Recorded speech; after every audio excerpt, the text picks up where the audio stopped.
Fala pessoal, aqui é o Enzo da Dobro. Estamos aqui hoje com a presença ilustre de Henrique Kuniyoshi para o nosso quadro do Essa é Pra Você. E essa é pra você que não faz fisioterapia.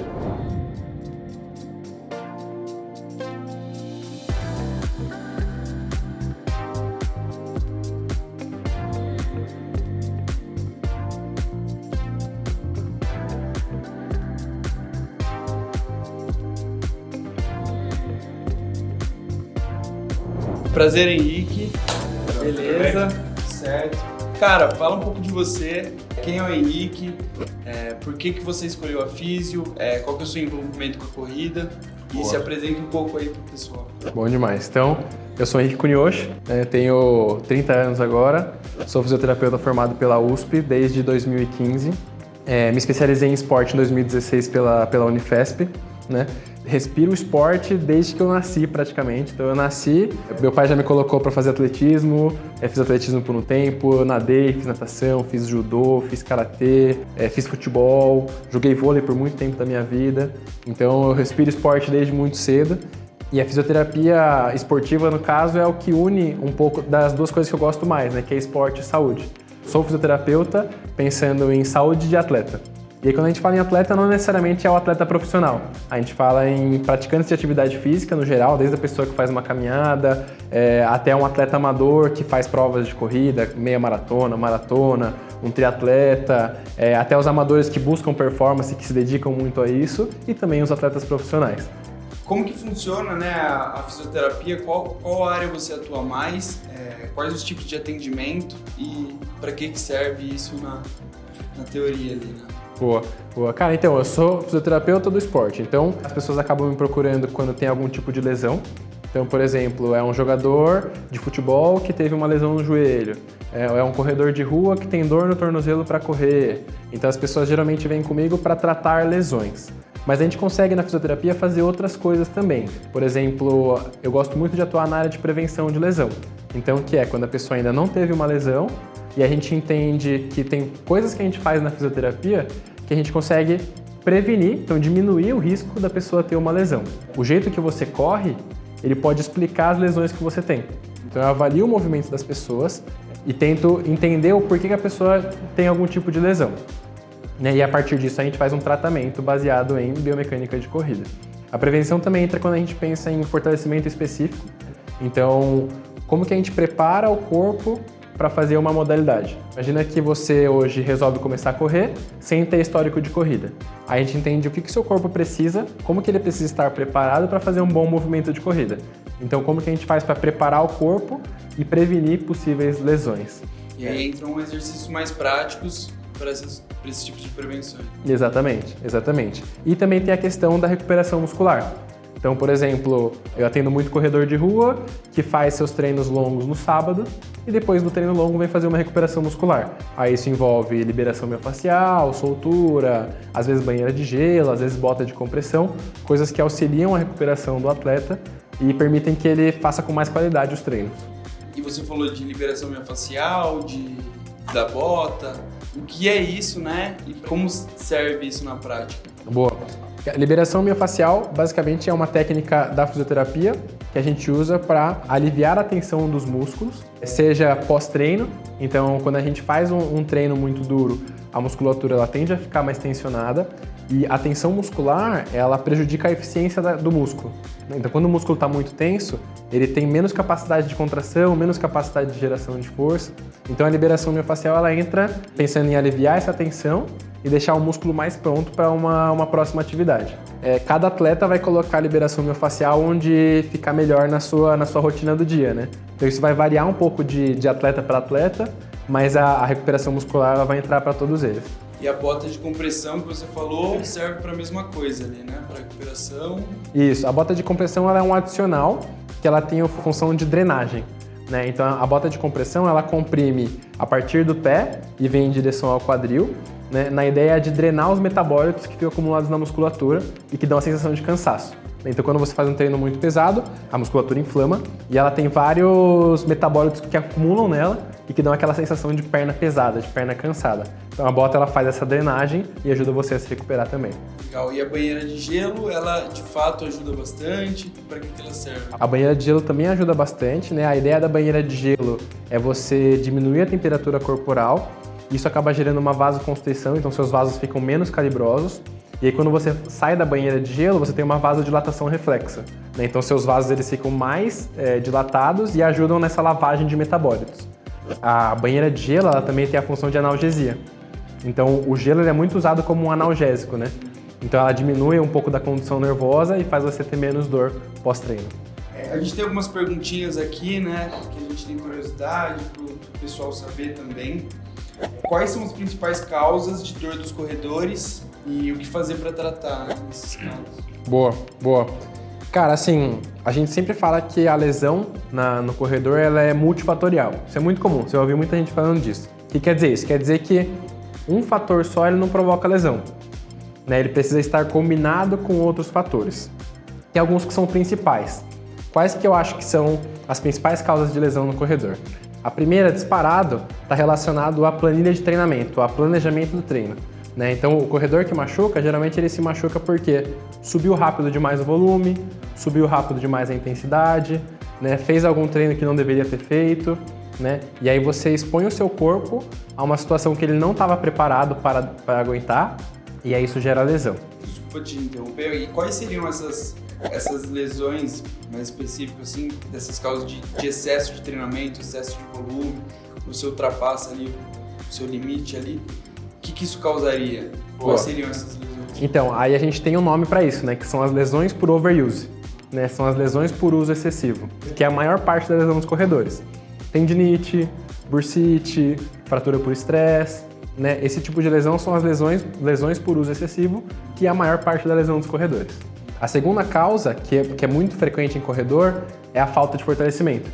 Então é a pessoa que ela só treina a corrida e ela não tem uma preparação física direcionada para a corrida.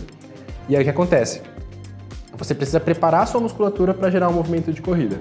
Se ela não tem um bom preparo, é muito fácil você correr e começar a errar a biomecânica, por exemplo, ou na sua planilha de corrida tem 15 km de corrida.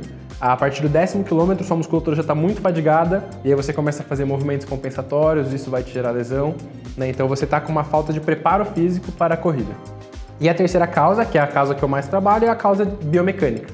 Então é a pessoa que tem uma dor no joelho porque ela gera um movimento, entre aspas, anormal no joelho na corrida, e esse movimento anormal, por exemplo, o mais comum é o valgo de joelho, né? O joelho que vai para dentro. O joelho que vai para dentro na corrida, quando a gente faz uma vez só, não machuca. Quando a gente faz 10 vezes, não machuca. Quando a gente faz 5.000 vezes, talvez ele machuque. Entendeu? Isso principalmente se você não tiver um bom fortalecimento, se você não tiver um bom planejamento de treino. Mas uma coisa que eu falo para todo mundo é que a lesão na corrida, ela tem que ter um fator biomecânico associado. Então não tem como você machucar um joelho, machucar um tornozelo, se o seu movimento de corrida não explicar isso. A não ser que seja uma lesão traumática, né? A não ser que seja cair num buraco e torcer o tornozelo. Mas não sendo esse tipo, todas as lesões de overuse na corrida. Então as mais comuns, né? A gente pensa em canelite, a gente pensa em fascite plantar, a gente pensa em síndrome femoropatelar, né? Tem gente que chama de condromalácia. A gente pensa em síndrome da banda tibial, que é bem comum em corredores. Todas essas lesões, elas sempre têm que ser explicadas pela mecânica, sempre, a mecânica tem que estar lá, e aí geralmente ela vem associada com outros fatores, que aí é aquele que eu falei. Então é falta de planejamento, fortalecimento muscular, às vezes a pessoa não tem uma boa rotina de recuperação. Isso quando eu falo recuperação não necessariamente envolve a fisioterapia, mas por exemplo, alimentação, sono, né? A pessoa às vezes tem estresse acumulado, né? Então esses são os outros fatores que compõem a lesão do corredor, sabendo que a biomecânica tem que estar lá.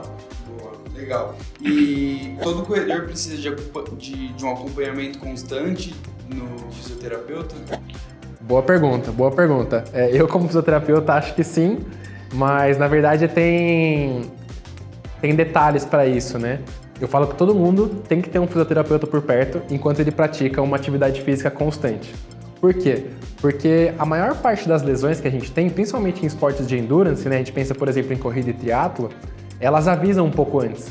Então você está treinando, você começa a sentir alguma dor no joelho, você começa a sentir uma dor no quadril, só que a gente, às vezes, não sabe se essa dor é normal ou não, né? E a gente tem a tendência de deixar isso seguir até isso virar um grande problema, né? E a gente tende a procurar ajuda só quando isso vira um grande problema, né? Que aí a gente já não está mais conseguindo correr, a gente já não tá mais conseguindo pedalar, né? Então, se você tem um fisioterapeuta por perto, quando aparecem essas pequenas dores, você já consegue fazer uma consulta, entender, perguntar se é uma dor normal ou se não é normal. Às vezes é uma dor que precisa de um cuidado, 2 cuidados específicos, né? E aí se a gente resolve nessa hora, a chance de você precisar parar de correr por causa disso é muito baixa, né? Então o meu trabalho é fazer com que a pessoa realize o esporte pelo máximo de tempo possível, né? O que tira a pessoa do esporte é se machucar. Então, por isso que eu gosto de ter esse acompanhamento constante do físio. Não quer dizer que é obrigatório fazer 2 vezes por semana, não quer dizer que é obrigatório fazer 1 vez por semana, né? Isso vai depender muito das lesões que você tem, da sua rotina, mas eu gosto de que tenha um fisioterapeuta por perto. E tem um acompanhamento ideal? 2 vezes por semana, 3 vezes por semana? Tem algum... Então, é isso. Aí depende muito da pessoa, né? Então, tem pessoas que praticam o esporte com muita intensidade, que visam uma performance mais alta, que passam comigo 1 vez por semana, sem falta o ano inteiro, independente se está machucado ou não. Aí a gente pensa em prevenção, pensa em resolução de pequenas dores, né? Tem pessoas que passam comigo de 15 em 15 dias, tá? Tem pessoas que passam comigo 1 vez a cada 3 meses, só para um acompanhamento mesmo, só para saber se está tudo certo, entendeu? E também tem as pessoas que vêm comigo só quando tem uma lesão. Então vem 1 vez no ano, porque está machucado, faz 2 meses de tratamento e não vem mais. Você acha que existe gente que precisa mais de físio do que outras? Tem, exatamente. Então isso depende muito de atleta para atleta, né? Então, pessoas que têm uma intensidade alta, um volume alto, provavelmente vão precisar de mais fisioterapia. Pessoas que têm um volume e intensidade baixas provavelmente vão precisar de menos fisioterapia. Pessoas que têm mais tendência à lesão vão precisar de mais. Pessoas que têm menos tendência vão precisar de menos, né? Então isso varia muito de pessoa para pessoa. E é normal sentir dor quando se pratica alguma atividade física? Tem algumas dores que a atividade física gera que são normais. Então é normal eu estar fazendo um treino de corrida intenso e sentir dor de fadiga na minha coxa, na minha posterior, na minha panturrilha, que são as musculaturas que fazem o movimento de corrida. E é normal que depois de uma atividade intensa, a gente fique com essa musculatura dolorida.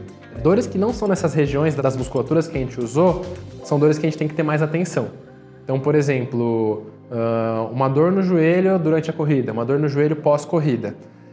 A articulação no joelho ela não deveria doer, mas tem algum treino, por exemplo, você fez um treino longo num terreno que você não está acostumado, um terreno com muita subida, um terreno com muito buraco. Então pode ser normal que apareça uma leve dor no joelho depois desse treino ou durante esse treino, mas que vai durar no máximo 2 dias e vai sumir. Então essa é uma dor que a gente considera uma dor normal. Daí depois ela não vai aparecer mais e está tudo bem.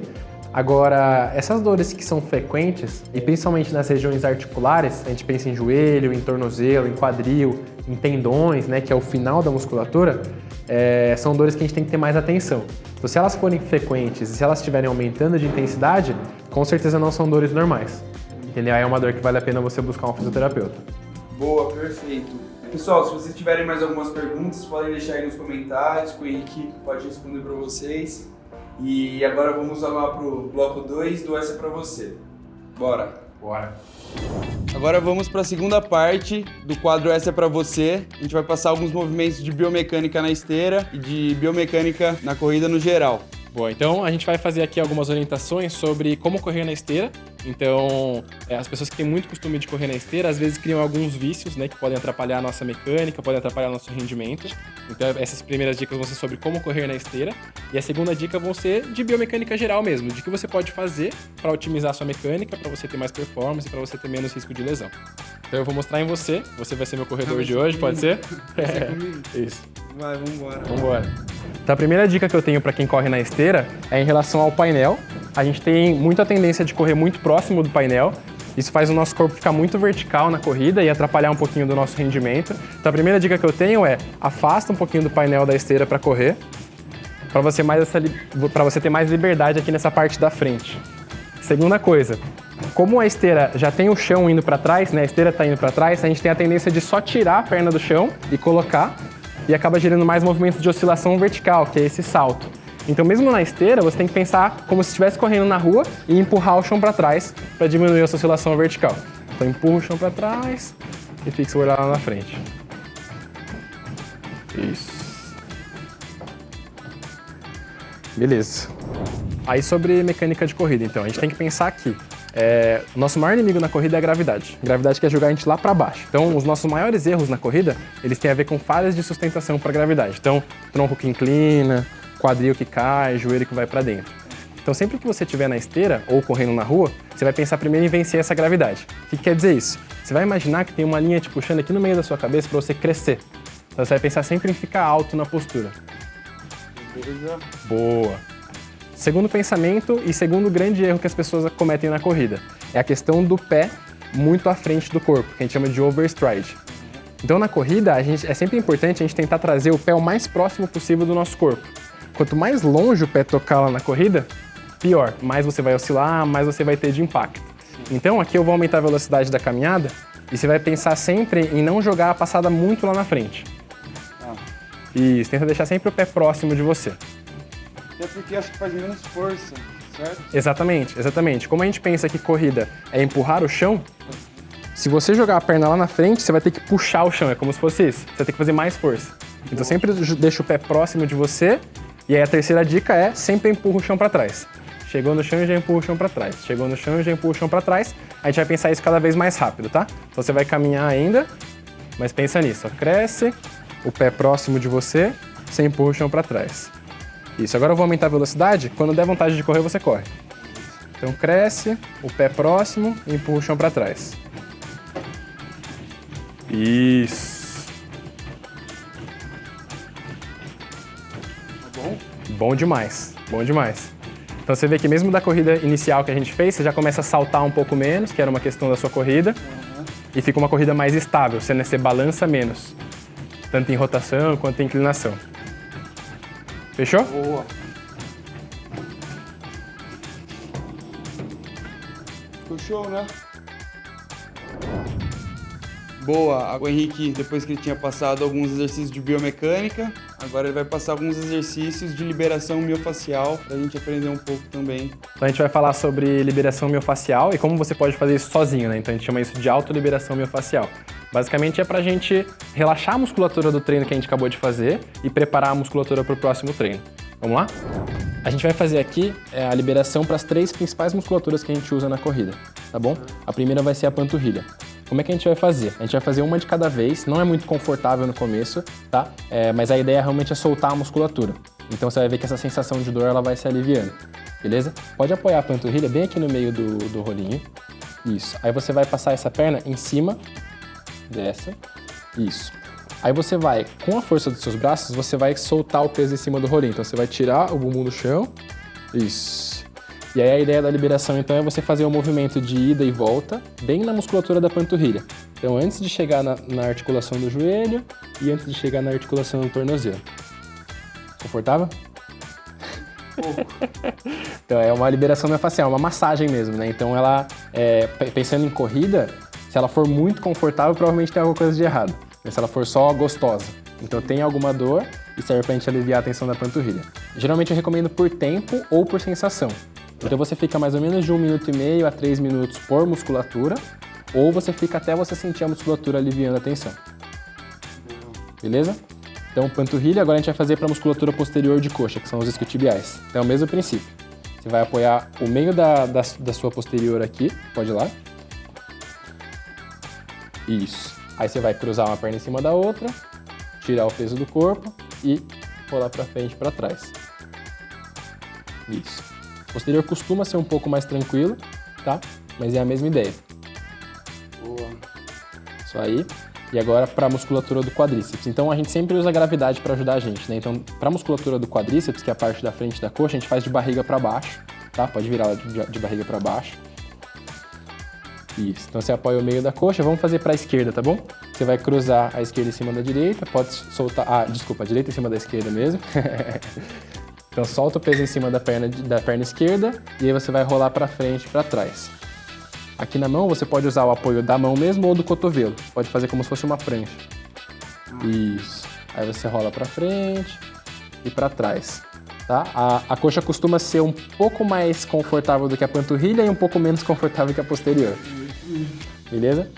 Pensar que a coxa é um músculo grande, então você pode fazer na parte da frente, aí você pode virar o seu corpo levemente aqui para mim, para a lateral, e continuar fazendo o movimento, que aí você vai soltar uma outra porção do quadríceps, que a gente chama de vasto lateral, ou você pode fazer virado para o outro lado para soltar a parte interna da coxa, que seria o vasto medial.